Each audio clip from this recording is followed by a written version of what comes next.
Hariom student, ધોરણ 5 subject છે English 2. એમાં આજે આપણે જનરલ ઇંગ્લિશ લઈશું. જીઈ લખ્યું હોય તો એ વખતે તમે લોકો વિડીયો જોવા બેસો તો આ રેડ કલરની પાતળી બુક છે એ લઈને બેસવાનું, બરાબર. એમાં જે ચેપ્ટર છે ચેપ્ટર નંબર 30, 31 ને 32, 30, 31 ને 32. બુકમાં અંદર એ લોકોએ ચેપ્ટરના નંબર નથી આપ્યા, પણ તમે અહીંયા આગળ ઇન્ડેક્સ જોશો તો અહીંયા ઇન્ડેક્સમાં નંબર આપેલા છે. તો ગઈ વખતે આપણે આ બલૂન્સ વાળું જોઈ ગયા હતા ને, યાદ છે ને? બલૂન્સ વિષયમાં આમાં ઘણા બધા સ્પેલિંગ આવતા હતા.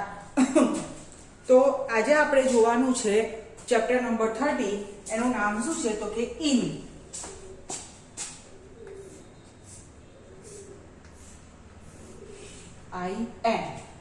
ઇન પછી પહેલા થોડુંક ડિફરન્સ સમજાવી દઉં, પછી આપણે એક્ટિવિટી કરીએ. પછી એના પછીનું ચેપ્ટર પેજ નંબર 32 ઉપર એ કયું છે તો કે ઓન, અને 33 ઉપર કયું છે તો કે અંડર. ત્રણે ત્રણ વચ્ચે ફરક શું? તો પહેલા આપણે ફરક સમજીએ. આમ તો જે ગ્રામર ને કોમ્પોઝિશન છે એની અંદર આપણે ઇન, ઓન, નિયર, અંડર એ બધું જોઈ ગયા હતા, બરાબર. એટલે તમને ખ્યાલ હશે. તે છતાં અહીંયા ફરી આવે છે તો રિપીટ કરી દો. જ્યારે કોઈ પણ વસ્તુ અંદર, એટલે કે બુક છે એ કબાટની અંદર છે, તો એવો શબ્દ વાપરવો હોય, એવું વાક્ય બનાવવું હોય તે વખતે શું વપરાય છે તો કે ઇન વપરાય છે, બરાબર. The book is in the cupboard, કે ચોપડી છે એ કબાટની અંદર છે, બરાબર. તો એના માટે કયો વપરાય છે તો કે ઇન વપરાય છે. પછી કયું છે ઓન. ઓન એટલે ઉપર. બુકની જ વાત કરીએ કે બુક છે એ ટેબલની ઉપર છે, ચોપડી છે ટેબલની ઉપર છે, તો એના માટે શું વપરાય છે ઓન, કે the book is on the table, કે ચોપડી છે ટેબલની ઉપર છે. અને પછી કયું છે અંડર, બરાબર. કે એક ચેર હોય છે અને ચેરની નીચે ધારો કે માની લો કે કોઈ ટોય બોલ પડ્યો છે, બરાબર, કે બોલ ખુરશીની નીચે છે, તો શું આવશે? The ball is under the, under જ છે ને, અંડર ધ ચેર, કે બોલ એ ખુરશીની નીચે છે, બરાબર. તો આ ત્રણેય વચ્ચેનો ડિફરન્સ છે. આટલું તમે લોકો સમજશો તો તમને લોકોને ખ્યાલ આવી જશે. ઓકે, તો ચલો આપણે ઇનથી શરૂઆત કરીએ. પેજ નંબર 31 ઉપર. હવે એમાં છે ને અહીંયા જુઓ, ટોટલ 6 ઉપર સેન્ટેન્સ આપ્યા છે અને એની નીચે 6 પિક્ચર આપ્યા છે. તો તમારે પિક્ચર જોઈ અને એને રિલેટેડ સેન્ટેન્સ, એટલે એને રિલેટેડ વાક્ય એ અહીંયા તમારે બાજુમાં ગોઠવવાના છે, બરાબર. હું તમને સમજાવીશ અને ટ્રાન્સલેશન એટલે ભાષાંતર પણ લખીને બતાવીશ. ઓકે, ચલો. ઇન એટલે શું થશે તો કે માં, બરાબર.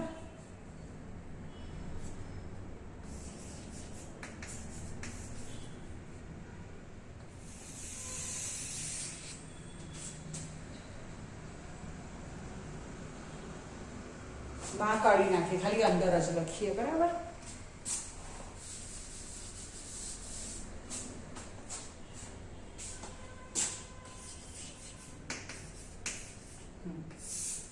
ઓકે, ચલો. પહેલું તો એમાં તમે જુઓ કે આઈસ્ક્રીમ બતાવ્યો છે અને કોનની ઉપર છે, તો કયું સેન્ટેન્સ આવશે? તો ચોથું છે ધ આઈસ્ક્રીમ ઇઝ ઇન એ કોન, કે આઈસ્ક્રીમ છે એ કોનની અંદર છે, બરાબર. તમે કોન વાળો આઈસ્ક્રીમ ખાધો હશે ને, ઉપર ક્રીમ ભરે અને થોડુંક લૂઝ થાય એટલે ક્રીમ ધીરે ધીરે ધીરે નીચે જતું રહે, પણ એમાં ક્રીમ ખાસું ભરે એટલે ઉપર દેખાય, પણ કોનની ઉપર ના બોલાય. ક્યાં છે? કોનની અંદર છે.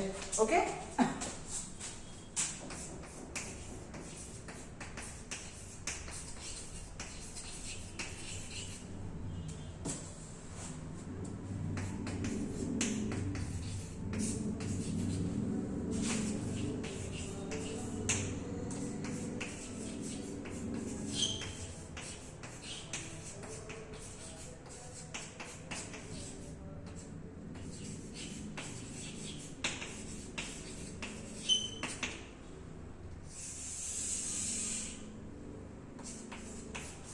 ચલો. પછી બીજું એમાં તમે જુઓ છો કે એક પેલું શું કહેવાય કે માળા જેવું છે. માળાની ઇંગ્લિશમાં શું કહીશું? નેસ્ટ. અને એની અંદર શું છે? ઈંડા છે. ઈંડાની ઇંગ્લિશમાં શું કહેવાય? એગ્સ.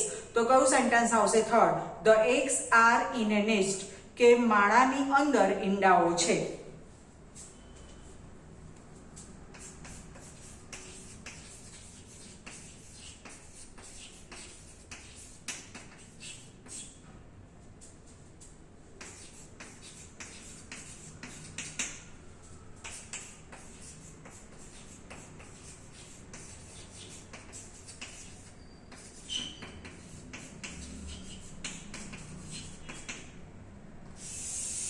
બહુવચન છે એટલે શું લખીશું આપણે? ઈંડાઓ, ઈંડું નહીં.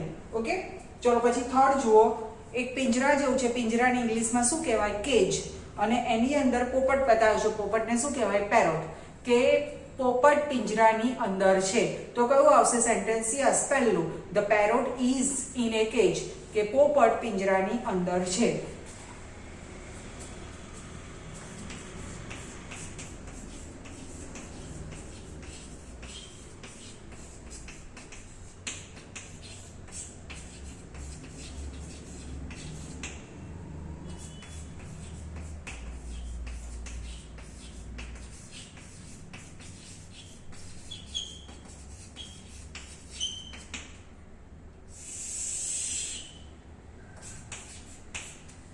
ચોથું, બોટલ બતાવ્યું છે અને એની અંદર દૂધ છે. કે દૂધ બોટલની અંદર છે અથવા તો બોટલની અંદર દૂધ છે. તો શું થશે? The milk is in A bottle. બરાબર? કે દૂધ ક્યાં છે? તો કે બોટલની અંદર છે.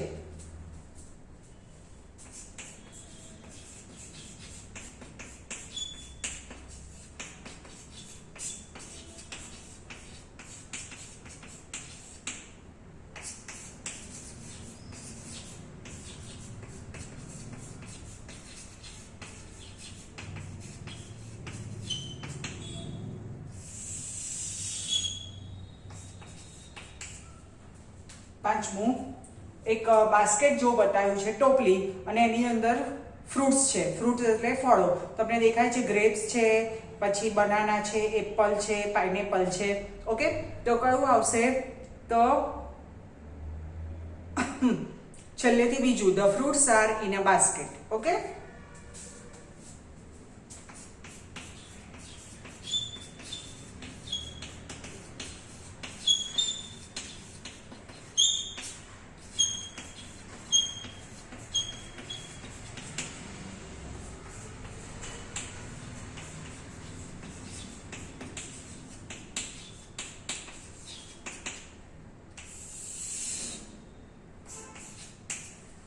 અને છેલ્લું, કેજ એટલે પિંજરું દેખાય છે. ટ્રેપ, ટ્રેપ એટલે પાંજરું. કેજ એટલે પિંજરું ને ટ્રેપ એટલે પાંજરું. The rat is in a trap. એટલે ઉંદર છે એ ક્યાં છે? તો કે પિંજરાની અંદર છે અથવા તો પાંજરાની અંદર છે.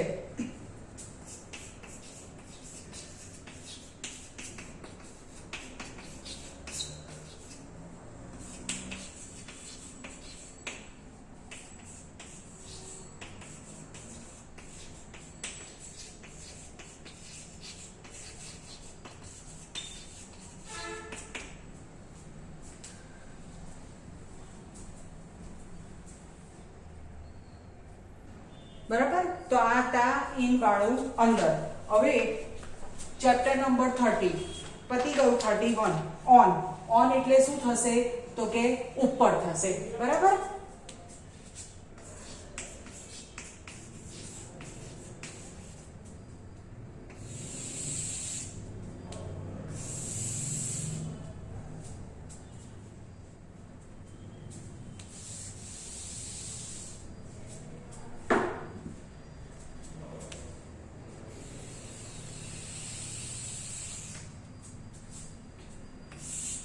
તમને હમણાં આગળ જ સમજાયું. બરાબર? કોઈ વસ્તુ કોકની ઉપર હોય તો એના માટે શું વાપરીશું? તો કે ઓન. તો હવે એમાં પણ સેમ એવું છે કે 6 નીચે પિક્ચર બતાવ્યા છે અને એની ઉપર 6 સેન્ટેન્સ લખ્યા છે. તો આપણે જોવાનું. તો જો પહેલું પિક્ચર છે એની અંદર તમને શું દેખાય છે? કે ટેબલ છે. ટેબલની ઉપર ફૂલદાની ગોઠવેલી છે. તો ફૂલદાનીને ઇંગ્લિશમાં શું કહેવાય? ફ્લાવર વાસ કહેવાય. ફૂલદાની અથવા તો એકલું વાસ લખો તો પણ ચાલે. તો કયું સેન્ટેન્સ આવશે? ચોથું, the was is on A table. કે ફૂલદાની એ ટેબલ ઉપર છે.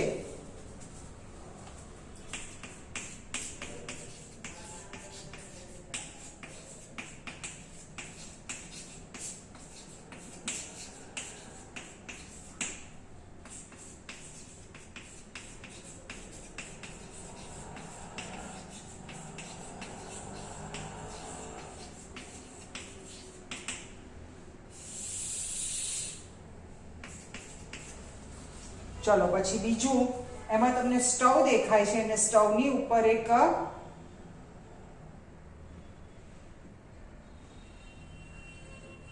સ્ટવની ઉપર એક પોટ એટલે ઘડા જેવું તપેલી જેવું પડ્યું છે. તો કયું આવશે છેલ્લું? The pot is on the stove, કે તપેલી છે એ સ્ટવની ઉપર અથવા તો ગેસની ઉપર છે. ગેસ તો નહીં પણ આ સ્ટવ જ છે, બરાબર.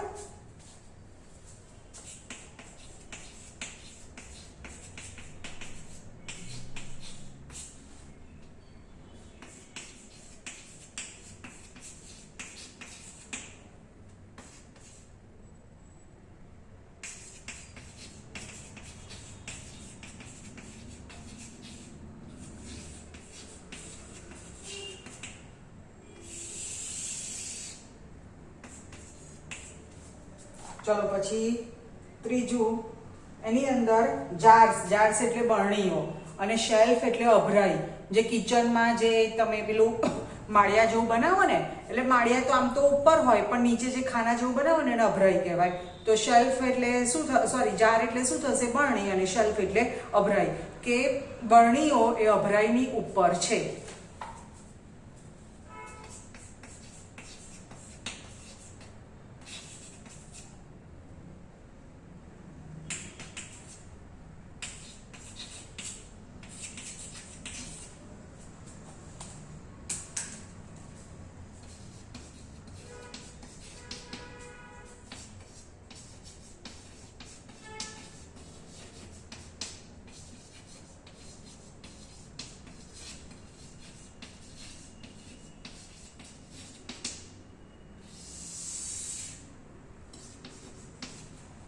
ચોથું તો એમાં મંકી બતાવ્યું છે, વાંદરું બતાવ્યું છે, અને રૂફ એટલે શું થાય? છાપરું અથવા તો પતરું, પણ પતરું નહીં, આપણે છાપરું શબ્દ વાપરીશું, બરાબર. કે વાંદરો છે એ પતરાની છાપરાની ઉપર છે, બરાબર. પેજ નંબર 32 અહીંયા તમારે લોકોએ લખી દેવાના છે બધા.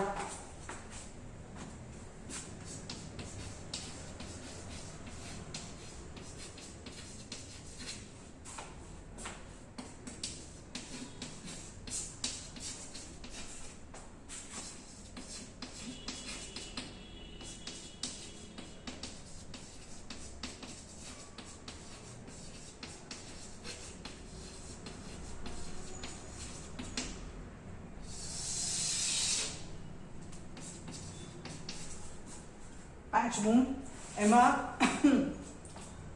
ટેબલ છે અને એની ઉપર શું બતાવ્યું છે? તો કે જગ જેવું બતાવ્યું છે, સ્ટૂલ છે, બરાબર. ચાર આવી રીતે નાનું અમથું હોય તો સ્ટૂલ કહેવાય. તો કયું આવશે? ત્રીજું, કે the jug is on A stool, કે જગ ક્યાં છે? તો કે સ્ટૂલની ઉપર છે.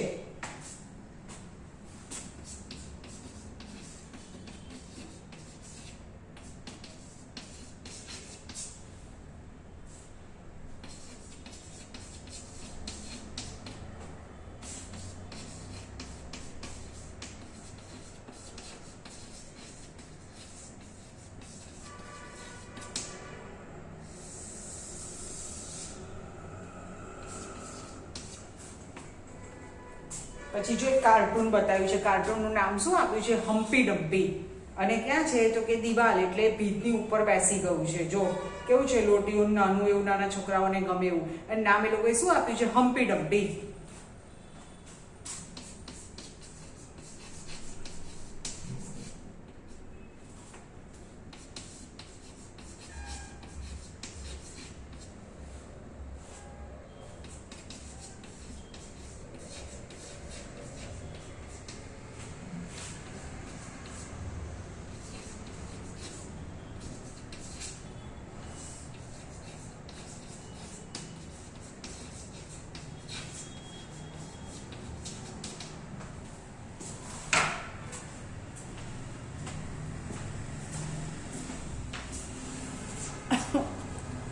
બરાબર. તો આ હતા આપણા કયા?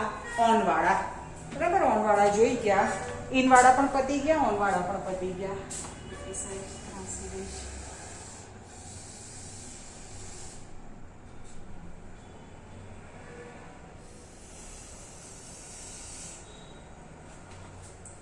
ઓકે, હવે છેલ્લું કયું આવશે?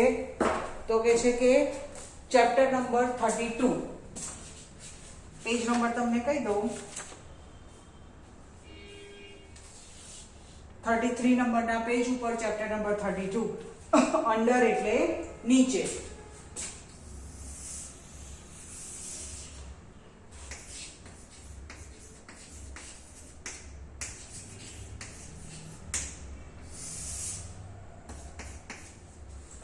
તો જુઓ આમાં પણ સેમ એવું છે કે 6 પિક્ચર બતાયા છે અને એની ઉપર 6 સેન્ટેન્સ લખ્યા છે. ઓકે, તો હવે પહેલું પિક્ચર છે એની અંદર તમને શું જોવા મળે છે કે ડસ્ટબિન જેવું દેખાય છે. ડસ્ટબિન એટલે કચરા ટોપલી. એ ક્યાં છે તો કે ટેબલની નીચે છે. તો કયું આવશે એમાં ચોથું sentence, the waste paper basket is under the table. એટલે નક્કામાં કાગળોનું બાસ્કેટ અથવા તો આપણે કચરા ટોપલી એવો શબ્દ વાપરીએ તો પણ ચાલે. આટલું લાંબુ લખવું એના કરતા કચરા ટોપલી એવો શબ્દ વાપરીએ તો પણ ચાલશે. કે કચરા ટોપલી છે એ ક્યાં છે તો કે ટેબલની નીચે છે. હવે અંડર આવ્યું એટલે શું થશે, ની નીચે. ઓકે, તો પહેલું સેન્ટેન્સ આપણે લખીએ.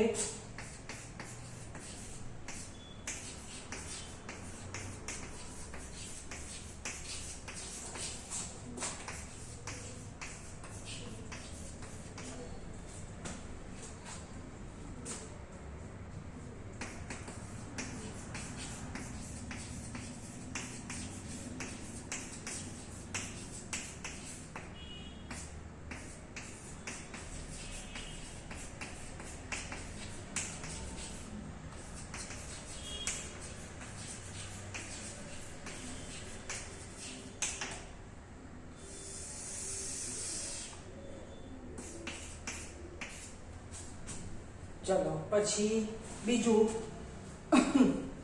એમાં શું બતાવ્યું છે કે નીચે પલંગ છે અને ઉપર શું છે, પંખો છે. તો પલંગને ઇંગ્લિશમાં શું કહેવાય, કોટ. COT કોટ. કોટ હોય તો એ જે જેન્ટ્સ લોકો આવી રીતે સૂટમાં જે પહેરતા હોય એને કોટ કહેવાય. અને જે સૂઈ જઈએ પલંગ એનો સ્પેલિંગ, એનો ઉચ્ચાર પણ કોટ થાય પણ એનો સ્પેલિંગ શું થાય, COT થાય. અને પેલાનો શું થાય, COAT થાય. ઓકે, તો શું છે છેલ્લેથી બીજું આવશે, the coat is under the fan. કે પલંગ ક્યાં છે તો કે પંખાની નીચે છે.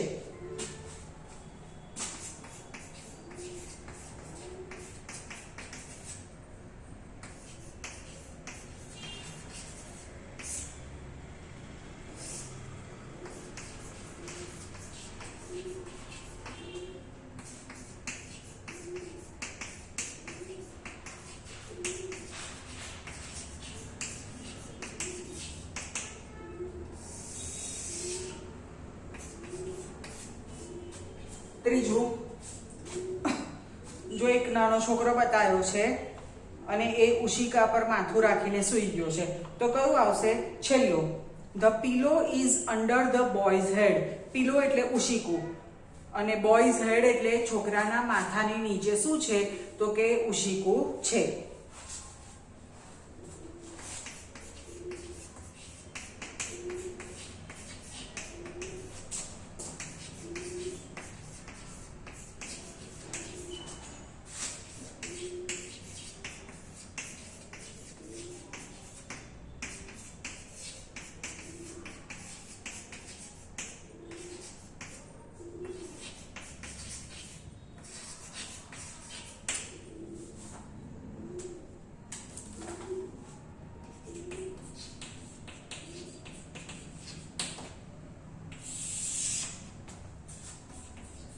તકિયો અથવા ઉશિકું જે પણ લખો એ ચાલે. હવે જો એક બકેટ જેવું દેખાય છે એટલે કે ડોલ છે, પછી નળ છે અને નળમાંથી શું આવે છે તો કે પાણી આવે છે. બરાબર, તો કયું થશે, ત્રીજું, the bucket is under a tap. એટલે કે ડોલ છે એ ટેપ એટલે નળની નીચે છે.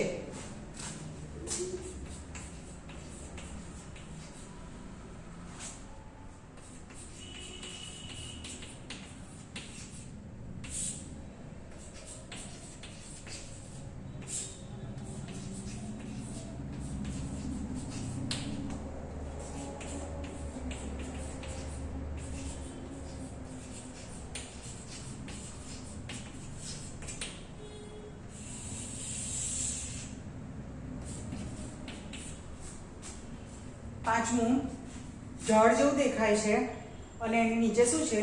બાંકડો છે. બાંકડાની ઇંગ્લિશમાં શું કહેવાય? બેન્ચ. આપણી સ્કૂલમાં પણ બેન્ચ હોય છે અને ગાર્ડનમાં પણ આવી બેન્ચ પડી હોય છે. ઘણા લોકોને સોસાયટીમાં પણ બાંકડો હોય છે. ઘણા લોકો ડોનેશન આપતા હોય ને પછી એમાંથી એ લોકો ફંડ હોય એનાથી પૈસાથી એ લોકો બાંકડો બનાવતા હોય. એટલે ગાર્ડનમાં જરૂરી નથી કે નાના છોકરાઓ જ રમવા આવે, જોડે મોટા વડીલો પણ આવતા હોય. તો હવે એ લોકો થોડી અડધો કલાક એ લોકોને ગાર્ડનમાં બેસવું હોય, ઉનાળાની સિઝન હોય તો એમાં એ લોકોને ઘરમાં ગરમી થતી હોય તો આખો ઘડીએ તો એસીમાં બેસી ના શકે. શિયાળામાં વહેલી સવારે થોડો કૂણો તડકો આવતો હોય બેસવું હોય તો રીતે પેલું બાંકડા જેવું હોય તો ત્યાં જઈને એ લોકો બેસી શકે. ઓકે, તો પાંચમામાં કયું આવશે? તો કે પહેલું, the bench is under A tree.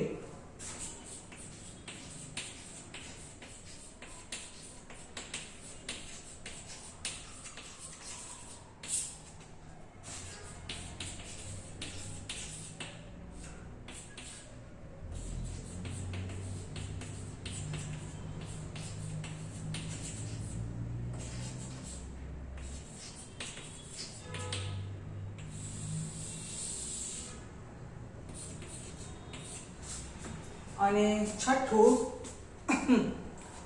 ઉંદર બતાવ્યો છે ફરી અને કબાટની નીચે છે. The rat is under the cupboard. એટલે કે ઉંદર કબાટની નીચે છે.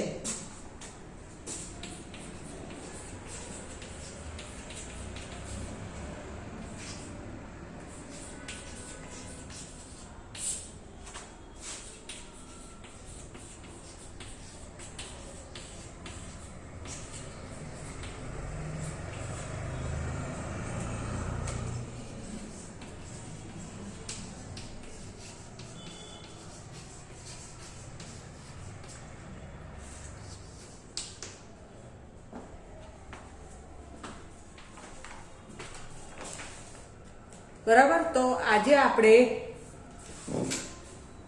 ઇન, ઓન અને અંડર એના વિશે જોઈ ગયા.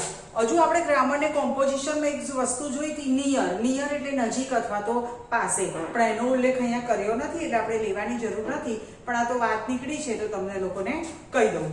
બરાબર, તો ફરીથી જોઈ લો. જ્યારે કોઈ વસ્તુ કોઈની અંદર હોય તો એના માટે શું વપરાશે? ઇન.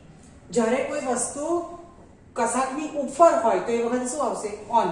અને જ્યારે કોઈ વસ્તુ કશાકની નીચે હશે તો એ વખતે શું આવશે? તો કે અંડર આવશે. તો આજે આપણે ચેપ્ટર નંબર 30, 31 અને 32 એ આપણે જોઈ ગયા. હવે પેજ નંબર 34 ઉપર વર્ડ પ્લે આપ્યું છે. વર્ડ પ્લે એટલે શબ્દોની રમત. બરાબર, એ તમારે ગોઠવી અને કરવાનું છે. પછી પેજ નંબર 35 ઉપર હેવ છે, 36 ઉપર હેઝ છે, 37 ઉપર શેપ્સ છે. બરાબર, તેવું જુદું જુદું તમને મજા પડે એ પ્રમાણેનું તમને અહીંયા આપ્યું છે. બરાબર, તો આજના વિડીયોમાં જરૂરી નથી કે અહીંયા જે એક્ઝામ્પલ આપ્યા છે એ જ એક્ઝામ્પલ તમને લોકોને વર્કશીટમાં પૂછાય. વર્કશીટમાં હું મારા રીતના પણ એક્ઝામ્પલ લખી શકું છું. બરાબર, અને તમને લોકોને પેન્સિલથી લખવાનું છે તો તમને લોકોને એટલી તો છૂટ મળે કે ભાઈ તમારા અક્ષર સારા ના નીકળે તો તમે લોકો શું કરો? રબરથી ચેકી અને ફરીથી તમે લખી શકો. તો પણ અમુક જણના અક્ષર એટલા ગંદા હોય છે, અમુક જણ એકદમ ઝાંખી પેન્સિલ વાપરતા હોય છે અને અમુક જણ તો એ બધા કરતાંય ચડ્યા હતા. સીધું ટ્યુશનના ટીચર અથવા તો મમ્મી પપ્પા કે મોટા ભાઈ બહેન હોય એની જોડે લખાવે છે. આ વસ્તુ તમને વારંવાર કહેવાની ના હોય. વર્કશીટ તમારા માટે છે, તમારે લોકોએ લખવાની છે. બરાબર, મમ્મી પપ્પાને ભાઈ બહેને તો એક્ઝામ આપી દીધી છે. ટ્યુશનના ટીચરને તમારા લોકોએ કહી દેવાનું કે ભાઈ વર્કશીટ અમારા માટે છે તો અમારે લખવાની છે. એવું તમને સમજણ પડવી જોઈએ. બરાબર, એટલે આવું કરતા નહીં. બરાબર, આજનો વિડીયો અહીંયા પતી જાય છે. નેક્સ્ટ ટાઈમ આપણે ચેપ્ટર નંબર 33 છે, મેં તમને કીધું વર્ડ પ્લે, શબ્દોની રમત, ત્યાંથી આપણે જોઈશું. વિડીયો જોશો તો જ વર્કશીટમાં ખબર પડશે. વિડીયો નહીં જોવો તો નહીં ખબર પડે. બરાબર, અને જો પાંચમામાં અધૂરું રહેશે નોલેજ તો છઠ્ઠા ધોરણમાં તમને ઇંગ્લિશ હાર્ડ પડશે. બરાબર, એટલે વિડીયો તો જોવા જ પડશે. અત્યારે તમને એવું થાય કે મારા મમ્મી પપ્પા ભાઈ બહેન કે ટ્યુશનના ટીચરો વર્કશીટની અંદર લખી દે ને અમારા માર્ક્સ કેટલા સરસ આવે છે. પણ છઠ્ઠા ધોરણમાં આ રીતે એક્ઝામ નહીં લેવાય. એ વખતે એક્ઝામ આપવા તમારે આવવાનું છે. તે વખત ટ્યુશનના ટીચર કે મમ્મી પપ્પા સ્કૂલમાં લખવા માટે નહીં આવે. બરાબર, એટલે અત્યારે તમારે જોવાનું, તમારે જ લખવાનું છે. તો જ છઠ્ઠા ધોરણમાં તમને ઇંગ્લિશ પાકું થશે. 12મા ધોરણ સુધી બધામાં ઇંગ્લિશ સબ્જેક્ટ આવશે જ. બરાબર, એટલે ઇંગ્લિશ તો જરૂરી જ છે. ઓકે, ચલો, નમસ્કાર.